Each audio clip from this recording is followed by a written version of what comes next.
중보자라는 제목으로 하나님 말씀 선포하겠습니다. 새 언약의 중보자. 새 언약은 저와 여러분들이 다 잘 알고 있습니다. 그렇다면 중보자는 무엇일까요?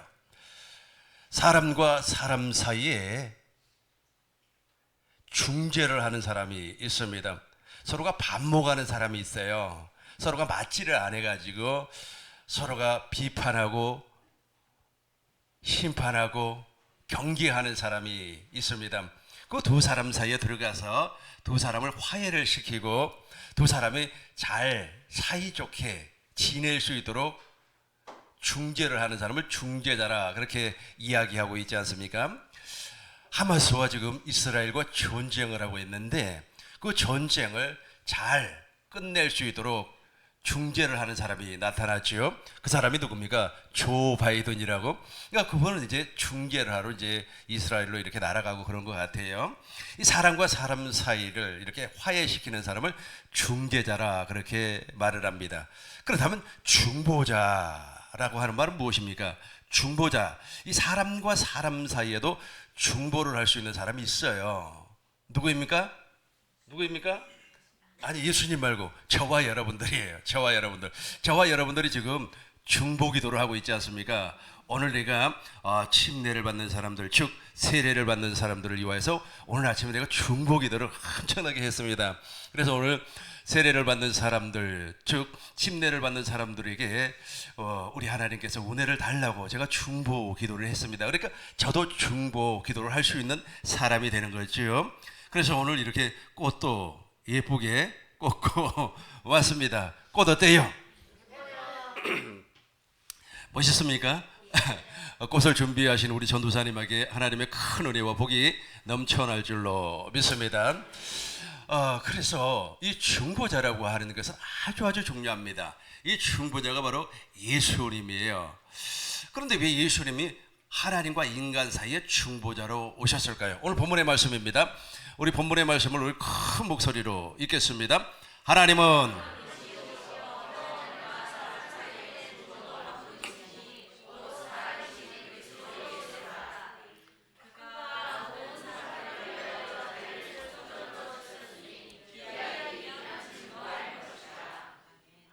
아멘. 한 번 더 읽어보겠습니다. 한 번 더 읽습니다. 하나님은 한 분이시요 또 한 분.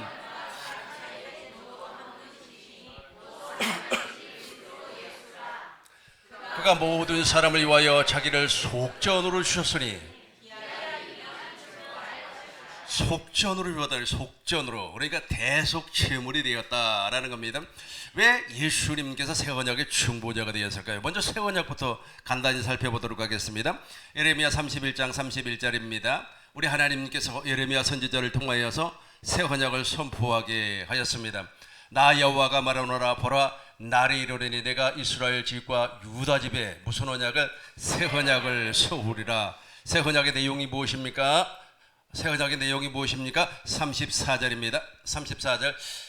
그들이 다시는 각기 이웃과 형제를 가르쳐 이루기를 너는 여호와를 알라. 그러니까 새 언약은 마음의 할례를 베풀어서 하나님을 아는 거예요. 다시 한번 우리 큰 목소리로 읽겠습니다. 시작. 그들이 다시는 각기 이웃과 형제를 가르쳐 이르기를 너는 여호와를 알라 하지 아니하리니 이는 작은 자로부터 큰 자까지 다 나를 알미니라. 내가 그들의 죄악을 사하고 다시는 그 죄를 기억지 아니하리라. 여호와의 말이니라. 여호와의 말씀이니라. 우리 하나님께서 마음의 할례, 즉 이 사람을 제거해버리고 속사람을 제거하고 육신을 제거하고 하나님의 생명으로 거듭나게 해주시겠다. 물과 성령으로 거듭나게 해서 하나님을 안다. 하나님을 알게 돼. 이렇게 하나님을 알게 되면 하나님의 법을 우리 안에 기록을 하고 하나님의 법을 우리 생각의 마음에 기록을 해 주시겠다는 겁니다. 그리고 우리 주님께서 내 안에서 말씀하시겠다라고 하는 것이 새 언약의 내용입니다. 이 새 언약의 중보자로 예수님께서 오셨습니다. 예수님이 왜 새 언약의 중보자로 오셨을까요? 하나님은 전능하신 하나님, 창조주 하나님입니다. 그런데 하나님의 형상과 모양을 따라 창조되었던 인간이 타락을 해버렸어요. 제가 다시금 또 말씀을 드립니다. 타락이라고 하는 것은 하나님과 인간 사이의 관계가 단절이 되어 버렸어요. 단절이. 그래서 하나님을 알 수도 없고 하나님을 느낄 수도 없고 하나님을 깨달을 수도 없어요. 하나님은 우리를 아는데 우리는 하나님을 알 수가 없다는 겁니다. 무엇 때문에 그래요? 단절, 즉 영이 바뀌어 버렸어요.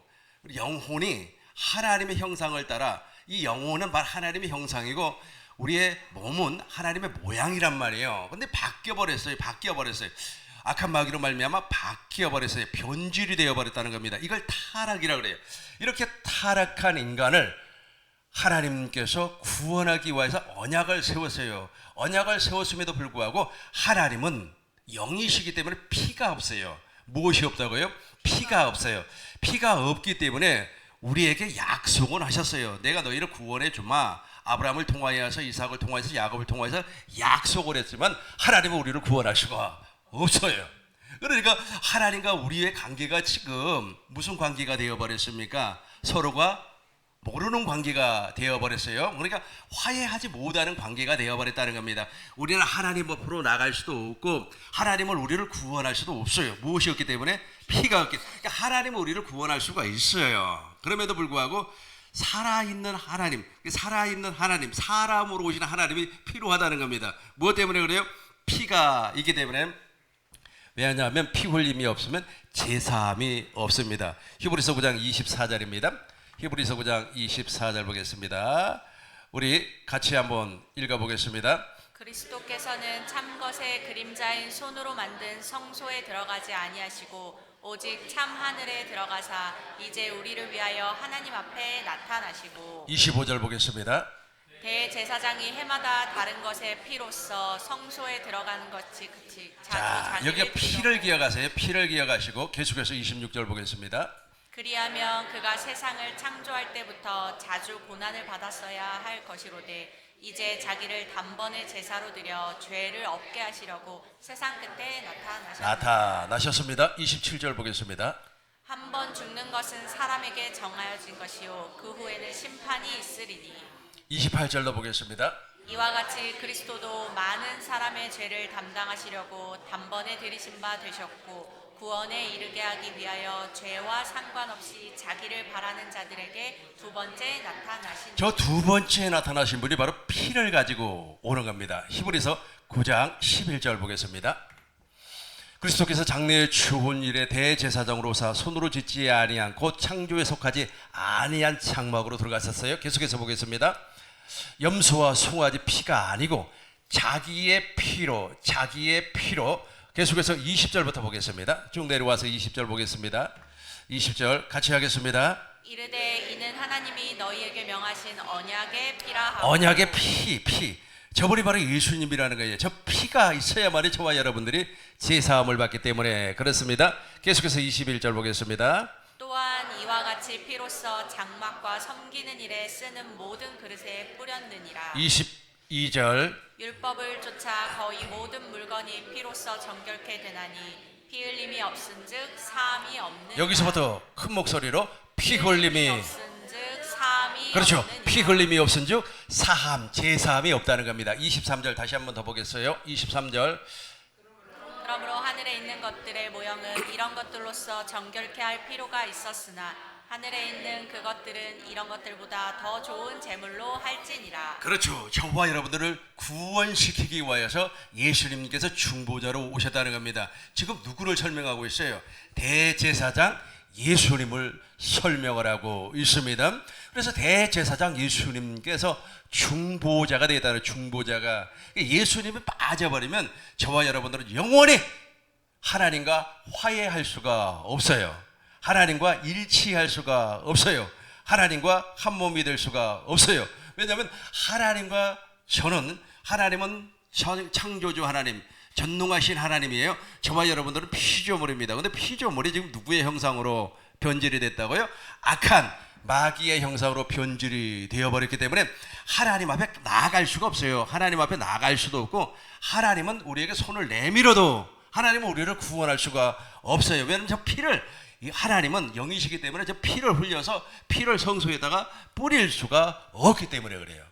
그래서 예수님께서 중보자로 이 땅에 오시는 겁니다.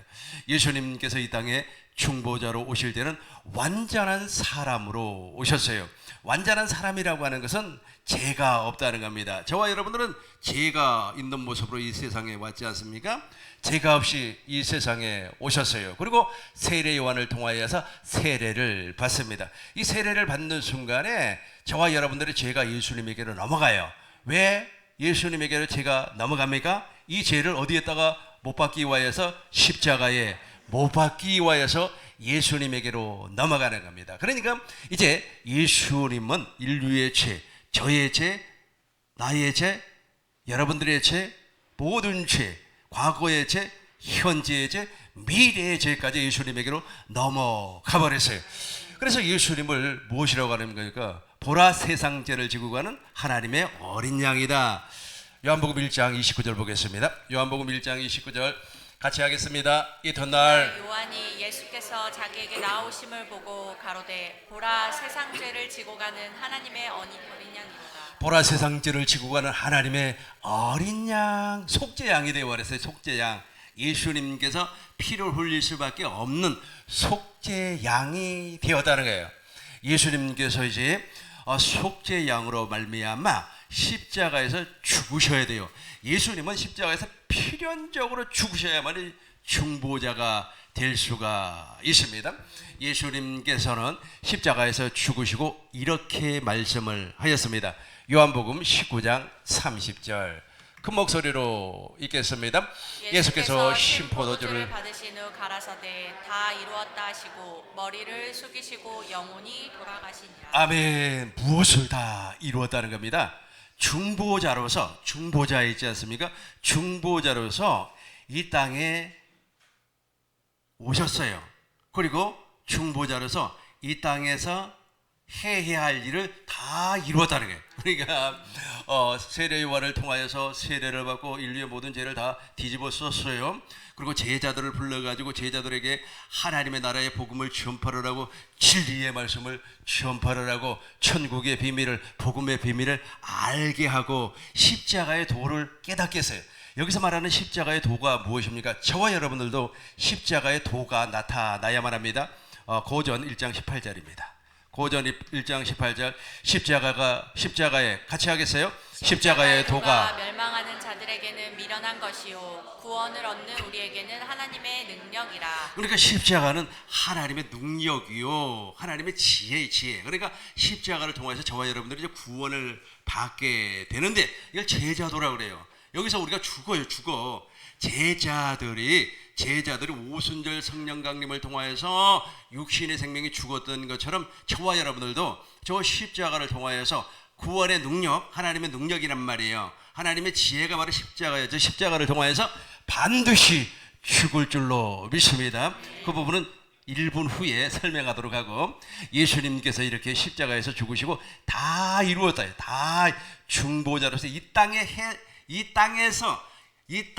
예수님의 해야 할 일을 다 이루었다는 거예요. 중보자로서. 그러니까 중보자는 아무나 되는 것이 아니에요. 저와 여러분들은 중보자가 될 수가 없어요. 그러니까 인간과 인간 사이에서도 서로 화해하지 못하면 어떤 사람이 중재를 하잖아요. 그 중재하는 사람이 한 사람 편만 일방적으로 들어버리면 그 중재가 되는 겁니까? 오히려 더 싸움만 붙여버리는 일이 되잖아요. 그러니까 남을 중재하려면 있잖아요. 중립적인 입장에서 아주 냉철하게 양쪽 사람들의 이야기를 다 듣고 화해를 시켜야 되는 겁니다. 예수님이 중보자이기 때문에 하나님의 입장에서, 우리의 입장에서 모든 일을 이루었다는 거예요. 그래서 다 이루었다고 그래요. 다시 한번 보겠습니다. 요한복음 19장 30절 다시 보겠어요. 예수께서 다 이루었어요. 예수께서 신포도주를 받으신 후에 가라사대, 여기서부터 다 이루었다. 다시 한번 큰 목소리로 다 이루었다. 다 이루었어요. 그러니까 이 땅에서 당신이 중보자로서 해야 할 일을 다 했다는 거예요. 다 했다는 거예요. 그러니까 예수님은 하나님 편에서도 하나님 입장에서도, 예수님은 이 땅에 말씀이 육신이 되어서 완전한 사람으로 왔을 때는 물론 전능하신 하나님입니다. 그럼에도 불구하고 사람이에요. 사람. 저와 여러분들과 같은 똑같은 사람이에요. 그러니까 사람 입장에서, 내 입장에서, 여러분 입장에서도 중보자가 되었고 하나님 입장에서도 중보자가 되었어요. 그래서 십자가에서 인류의 모든 죄를 대속하기 위하여서 세례 요한을 통하여서 세례를 받고 인류의 모든 죄를 다 뒤집어 써버렸어요. 그래서 다 이루었어요. 천국의 복음도 천국의 비밀도 다 제자들에게 알려주었습니다. 그리고 제자들에게 마지막으로 알려준 것이 무엇입니까? 십자가의 도란 말이에요. 마태복음 16장 21절. 이때로부터 예수 그리스도께서 자기가 예루살렘에 올라가서 장로들과 대제사장들과 서기관들에게 많은 고난을 받고 어떻게 된다고요? 죽임을 죽어야 된다는 거예요. 너도 죽는단 말이야. 그러니까 제자들은 어떻게 죽습니까? 육신의 생명이 죽는 것이 아니고 옛사람이 죽는다는 거예요. 옛사람이 확실하게 무엇을 통하여? 성령 세례를 통하여서 죽는다라는 겁니다. 계속해서 27절 보겠습니다. 27절 쭉 내려와서 인자가 아버지의 영광으로 천사들과 함께 온다는 거예요. 그러니까 예수님께서 죽으시고 부활하시고 하나님의 나라를 제자들에게 가르쳐 주었습니다. 그리고 인자가 아버지의 영광으로 그 천사들 승천하시고 나서 다시 온다는 거예요. 성령 안에서 오신다는 겁니다. 그리고 나서 이렇게 만들어져요. 28절 보겠습니다.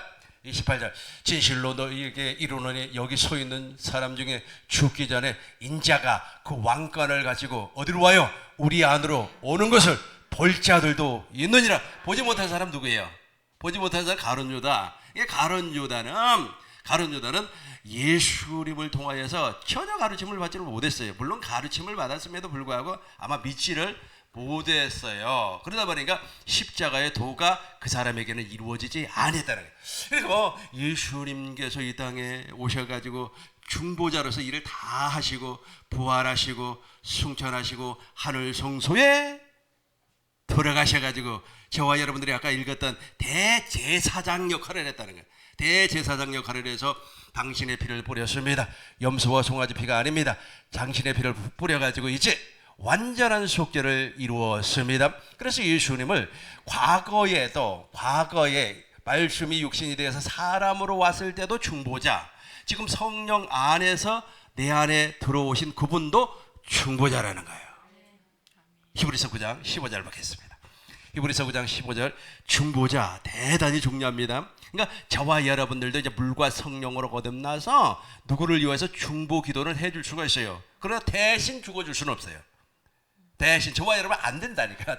대신 죽어줄 수가 없어요. 근데 예수님은 대신 죽어줄 수가 있어요. 뭐 때문에 그래요? 예수님은 죄가 없다니까요. 죄가 없어요. 그렇기 때문에 가능한 겁니다. 15절 우리 큰 목소리로 읽겠습니다. 이를 인하여 그는 새 언약의 중보니 이는 첫 언약 때에 범한 죄를 속하려고 죽으사 부르심을 입은 자로 하여금 영원한 기업의 약속을 얻게 하려 하십니다. 그렇죠. 우리에게 영원한 기업, 나에게 영원하신 기업, 생명보다 귀하다. 저 기업을 준단 말이죠. 저 기업이 무엇이냐면 예수의 이름을 나에게 주기 위하여서 예수님께서 다시금 온다네요. 다시금 오셔가지고 또 중보자의 일을 해 주신다는 겁니다. 그래서 예수님은 지금 내 안에서 중보자의 일을 하고 있어요. 그러니까 얼마나 기분이 좋습니까? 하나님과 내 사이에 중보자의 일을 하면서 말할 수 없는 탄식으로 하나님 앞에 지금도 간구하고 계신 분이에요. 그러니까 저와 여러분들도 있지 않습니까? 물과 성령으로 거듭나서 머리 대신 예수님과 한 몸이 되면 여러분들이 가는 곳곳마다 중보자 역할을 해요. 그러다 보니까 사람들이 서로 화해하게 되고 그런데 뭐 내가 가는 쪽쪽마다 사람들이 서로 못 잡아먹어서 우르렁거리고 싸우고 그러면 그 사람은 중보자가 아니에요. 중재자도 아니고 아무것도 아니에요. 그 사람은 불화를 일으키는 사람입니다. 그 사람은 거듭난 사람이 아니에요. 그래서 지금 오늘날 우리 한국 교회에서 전도 방법을 여러 가지로 이렇게 채택을 합니다만 그 가운데 하나가 관계 전도라고 있어요. 관계. 그러니까 이 사람하고 좋은 관계를 맺어라. 그렇게 맺어가지고 그 사람에게 복음을 증거를 해서 우리 교회 한번 와라. 뭐 이런 식으로 하는 거예요. 그 관계를 맺게 하는 그 중간 역할을 관계를, 그러니까 A와 B가 관계를 맺게 하려고 하는데 C라고 하는 사람이 중재자예요. 그 C라고 하는 사람이 성격이 말이야 모나고 말도 함부로 하고 그러면 그게 되겠어요? 관계가 맺어져요? 안 되잖아요. 그런 것처럼 예수님은 하나님과 우리 사이에 지금 중보자로서 지금도 일을 하고 계신다는 거예요. 예수님께서 이제 부활하셨습니다. 사도행전 1장 3절입니다.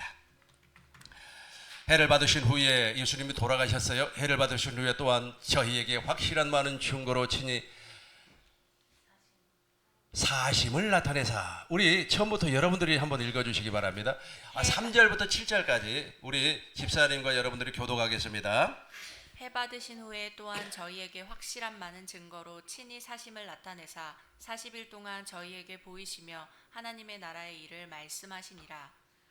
사도와 같이 보이사 저희에게 분부하여 가라사대 예루살렘을 떠나지 말고 내게 들은 바 아버지의 약속한 것을 기다리라. 요한은 물로 세례를 베풀었으나 너희는 몇 날이 못되어 성령으로 세례를 받으리라 하셨느니라. 저희가 모였을 때에 예수께 묻자와 같이 주께서 이스라엘 나라를 회복하심이 이때이니까 가라사대 때와 기한은 아버지께서 자기의 권한에 두셨으니 너희의 알 바 아니요. 그러면서 8절 보면 우리가 잘 아는 내용입니다. 오직 성령이 너희에게 임하시면 너희가 권능을 받고 예루살렘과 온 유다와 사마리아와 땅까지 이르러 예수님의 증인이 되리라 하리라. 4절 보겠습니다. 이제 4절 보시면 이런 말씀이 나와요. 사도와 같이 모이사 저희에게 분부하여 가라사대 예루살렘을 떠나지 말라 그래요. 예루살렘을 떠나지 말라. 왜 그렇습니까? 성령 세례를 베풀어 주기 위하여서 떠나지 말고 내게 들은 바 아버지께서 약속한 것을 기다리라. 계속해서 같이 합니다. 요한은 물로 세례를 베풀었으나 너희는 몇 날이 못되어 성령으로 세례를 받으리라. 성령 세례를 받는 겁니다. 어떻게 성령 세례를 받는가 보시자고요. 사도행전 2장 17절입니다. 17절 하나님이 가라사대 말세에 내가 내 영으로 모든 육체에 부어주리라. 그러니까 지금 저 친구들은 복음을 믿는 사람들이에요.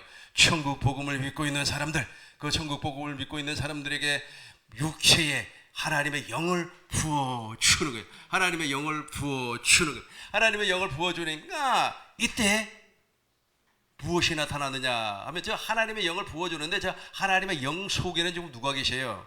그렇죠. 그리스도께서 계세요. 생명을 주시는 그리스도께서 저 영 안에 계세요. 그러니까 성령 안에서 지금 나에게 부어줬어요. 막 부어줬어요. 이렇게 부어지니까 지금 내가 이제 십자가의 도가 깨달아지는 겁니다. 십자가의 도가 깨달아진다고 하는 말은 무슨 말입니까? 죽는다는 거예요. 무엇이 죽어요?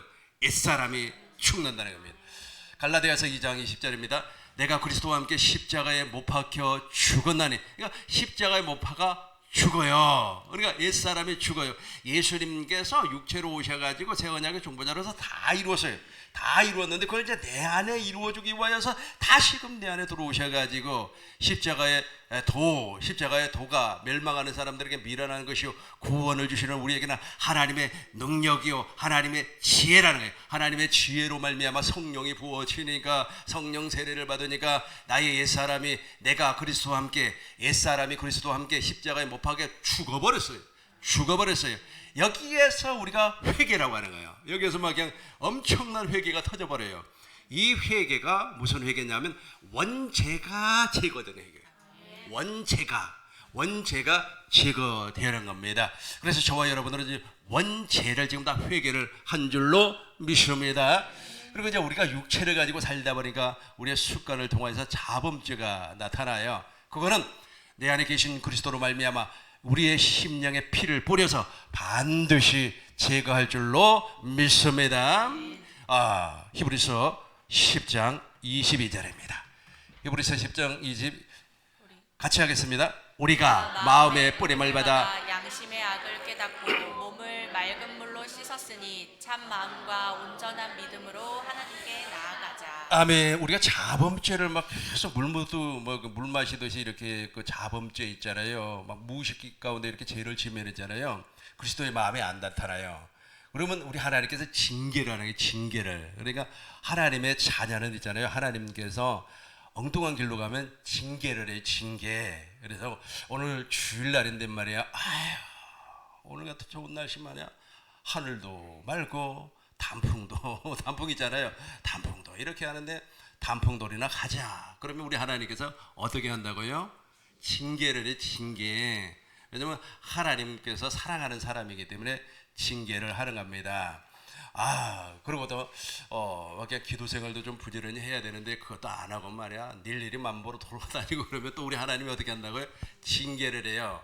그래서 우리 하나님께 또 하나님 죄송합니다. 하나님 나를 불쌍히 여겨달라고 또 회개를 하면 마음에 뿌려. 저 피, 주님께서 뿌리신 저 피는 새 언약의 피예요. 이 잔은 내 피로 세운 새 언약이니, 새 언약은 영원이에요. 영원히 가는 거예요. 영원히. 그러니까 저 피가 지금 팍 뿌려주는 순간에 어떻게 되는 거예요? 다시금 그리스도의 마음이 나타나는 겁니다. 이걸 무엇이라고 한다고요? 성령 세례라 그렇게 말을 해요. 이렇게 성령 세례를 받은 사람은 성령의 기름 부음이 나타납니다. 그러니까 우리가 성령 세례를 통해서 이제 우리가 하나님의 생명으로 거듭났어요. 이 하나님의 생명으로 거듭나게 하기 위해서 중추적인 역할을, 중보적인 역할을 했던 분이 누구예요?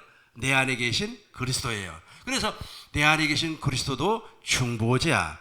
예수님께서 말씀이 육신이 되어서 사람으로 오셔가지고 이 땅에서 하나님의 모든 뜻을 이루어버리신 그분도 중보자예요. 중보자. 그래서 그분도 지금 내 안에 계신 그리스도께서 지금도 기도해 주고 계십니다. 로마서 8장 30절입니다. 로마서 8장 또 미리 정하신 31절 보겠습니다. 그런즉 같이 하겠습니다. 그런즉 이 일에 대하여 우리가 무슨 말을 하리요? 만일 하나님이 우리를 위하시면 누가 우리를 대적하리요? 29절인가요? 29절 한번 봐봐요. 29절. 28절 보겠어요. 28절. 그럼 32절 보겠어요. 32절. 하나님께서 말할 수 없는 단식으로 우리에게 강구해 주는 겁니다. 33절 봐요. 34절, 35절. 지나갔어요? 여기 있네요. 34절에 있네요. 시작. 누가 정죄하리요? 죽으실 뿐 아니라 다시 살아나신 이는 그리스도 예수시니 그는 하나님 우편에 계신 자요. 그렇죠. 우리를 위하여 강구하는 강구해야 강구하네요. 지금도 내 안에서 중보 기도를 한다니까요. 중보 기도를 해요. 제가 금요일마다 여러분들을 쫙 놓고 다 중보 기도를 하는 것처럼 예수님은 우리 안에서 지금 중보 기도를 하고 계시는 겁니다. 근데 중보자예요. 과거에도 중보자, 현재에도 중보자. 누가요? 예수님을. 그래 예수님은 무슨 언약의 중보자? 새 언약의 중보자. 새 언약의 내용이 무엇이라고 그랬습니까? 작은 자로부터 큰 자까지 다 하나님을 알게 하고 우리의 죄를 기억하지 아니하고 우리를 긍휼을 베풀어 주셔가지고 하나님의 법을 우리 생각에 우리 마음에 기록해서 우리 마음 안에서 우리 안에서 기도하겠다는 겁니다. 말씀하시겠다는 겁니다. 35절 보겠어요. 35절 같이 하겠습니다. 누가 우리를 그리스도의 사랑에서 끊으리로 환난이나 공고나 핍박이나 기근이나 적신이나 위협이나 칼이라 기록된 바 우리가 종일 주를 위하여 죽임을 당케 되며 도살할 양같이 여김을 받았나이다 함과 같으니라. 37절. 그러나 이 모든 일에 우리를 사랑하는 이로 말미암아 우리가 넉넉히 이기느니라. 그렇죠. 왜 넉넉히 우리 안에서 그리스도의 마음이 나타나기 때문에 계속해서 보겠습니다. 내가 확신하노니 사망이나 생명이나 천사들이나 권세자들이나 현재일이나 장래일이나 능력이나 39절까지 보겠습니다. 높음이나 깊음이나 다른 아무 피조물이라도 우리를 우리 주 예수 그리스도 안에서 있는 하나님의 사랑에서 끊을 수 없으리라. 아멘. 이게 성령 세례예요. 이게 무슨 세례라고요? 성령 세례. 오늘 세례 받는 분들, 오늘 침례 받는 분들은 이 성령 세례를 기억을 하면서 받으면, 왜냐하면 성령 세례의 모형이 오늘 받는 물 세례, 즉 침례이기 때문에 그렇습니다. 이렇게 하나님께서 나를 죽이고 하나님의 생명으로 거듭나게 해서 내 안에 그리스도께서 말할 수 없는 탄식으로 지금도 강구, 중보해 주고 계시구나 라고 하는 것을 기억을 하시고 침례, 즉 세례를 받으면 하나님께 엄청난 은혜가 될 줄로 믿습니다. 이제 세 가지로 정리하고 마치도록 하겠습니다. 중보자 대신 그리스도가 내 안에 오시면 제일 먼저 하는 일이 있습니다. 첫 번째가 우리를 진리 안으로 이끌림을 받게 해요. 요한복음 16장 13절입니다. 그러나 진리의 성령이 오시면 그가 너희를 모든 진리 가운데로 인도하리니. 그러니까 진리의 성령께서 나를 성경 안으로 이끌림을 받게 해서 예수님께서 과거에 하신 일이 있어요. 과거에 하시는 일은 구약에서 언약을 세웠잖아요. 그 언약이 복음입니다. 아브람과 세웠던 언약이 복음이고 이삭과 야곱과 세웠던 언약이 복음이고 새 언약이 복음이 되는 겁니다. 그리고 현재의 일을 보여주셔요. 현재의 일. 지금 현재의 일은 무엇입니까? 내 안에서 말씀하시는 그리스도. 그러니까 주님의 음성을 듣고 살고 내 안에 계신 그리스도를 보고 사는 겁니다. 그리고 미래의 일. 그래서 물과 성령으로 거듭난 사람은 미래의 일을 알아요. 미래의 일을 알아요. 제가 언제 죽을 것 같아요? 우리 성도님들 내가 언제 죽을 것 같냐고요? 모르면 어떻게 해요? 미래의 일을 안다 그랬는데. 예, 미래의 일을 가르쳐 준다니까요. 그러니까 우리 목사님 언제 죽을 것 같다 하는 거 안단 말이에요, 여러분들이. 알아요. 다 알고 있습니다. 이걸 무엇이라고 하냐면 성령의 기름 부음이라 그래요. 성령의 기름 부음이라 그럽니다. 요한일서 2장 27절 보겠습니다. 저는 있잖아요. 저 기름 부음을 매일같이 받고 있어요. 여러분들도 매일같이 저 기름 부음을 받을 줄로 믿습니다. 큰 목소리로 읽겠습니다. 너희는 주께 받은 바 기름 부음이 너희 안에 거하나니 아무도 너희를 가르칠 필요가 없고 오직 그의 기름 부음이 모든 것을 너희에게 가르치며 또 참되고 거짓이 없으니 너희를 가르치신 그대로 주 안에 거하라. 아멘. 두 번째로 저 기름 부음을 받은 사람은 확실하게 내 영이 하나님의 언약을 알아요. 그리고 내가 그리스도의 할례, 즉 옛사람이 제거되고 내 안에 왕이 와 계신다고 하는 것을 알아요. 어떻게 아는 거예요? 어떻게 아는 겁니까? 내 안에 계신 주님의 음성을 듣고 있기 때문에. 두 번째 언약의 내용이 무엇이라고 그랬습니까? 내 안에서 말씀하신다. 하늘로 올라가지 말고 땅으로 내려가지 말고 내 안에서 들려온다. 그 말씀이 무슨 말씀? 믿음의 말씀. 그 믿음의 말씀을 마음으로 믿어 의에 이루고 입으로 시인하여 구원해. 그죠? 그러니까 알아요. 그리고 내 안에 계신 그리스도를 보고 사는 겁니다. 보고 사는 거예요. 그리고 이제 기름 부음이 나타나는 세 번째 사람. 이 세 번째 사람은 이제 천국의 열쇠를 가지고 있어요. 무슨 열쇠를 가지고 있다고요? 천국의 열쇠. 천국의 열쇠. 땅에서도 매이면 하늘에서도 매일 것이요 하늘에서도 풀면 땅에서도 푸는 엄청난 열쇠, 예수의 이름을 소유하게 되는 겁니다. 그래서 음부의 권세가 해야지 못해요. 제가 그 메인 블랙박스 있잖아요. 그거 볼 때마다 얼마나 세상 사람들은 무엇이라고 하냐면 재수가 없다고 그러잖아요. 아니 주차 라인이 아니고 정지 라인에 이렇게 차가 딱 서 있는데 엉뚱한 사람이 와서 차를 쾅 받아버리는 거예요. 그리고 막 저 중앙선을 침범해가지고 와서 막 뒤를 받아버리고. 그 사람은 무슨 날벼락입니까? 잘못한 것도 없어요. 근데 그 가운데 제일 웃긴 것이 무엇이냐면 이게 동작대교에서 있잖아요. 차가 막 야간에 막 운전하고 가는데 어떤 차가 역주행을 해가지고 와가지고 쾅 받아버리는 거예요. 그 사람은 진짜 날벼락 가운데 날벼락 아닙니까? 그 사람 차가 3억이 넘는 차라고 합니다. 그런데 그 받아버리는 차는 그렇게 비싼 차가 아닌 것 같아요. 막 1,000만 원이면 살 수 있는 그런 차인 것 같아요. 얼마나 날벼락입니까? 손해가 얼마나. 그냥 3억 날아가는 거 아니에요? 그 사람에게 돈 달라 그러면 돈도 없는 사람한테 돈 주겠습니까? 그 사람 잘못한 것도 없는데. 그래서 제가 무엇이라고 그래요? 여러분들 교회가 돼버리면 음부의 권세가 건들지를 못한다니까.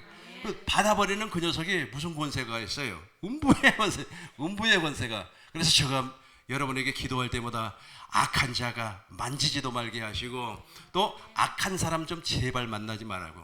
악한 사람 만나지 마세요.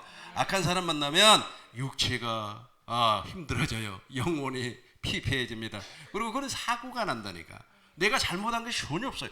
신호 위반도 안 하고 대기하고 있는데, 저도 지방에서 목회할 때 그런 일이 있었는데 신호 대기를 하고 있는데 뒤에서 누가 와서 꽝 받아버리는 거예요. 그래서 아이고 뭐 정신이 하나도 없더라고요. 그런데 그때까지만 해서도 제가 그런 교통 체계를, 사고 체계를 잘 모르니까 그냥 차만 고쳐주세요 이러고 끝났어요. 근데 지금 와서 생각해 보니까 그거 엄청난 일이더라고요 그거.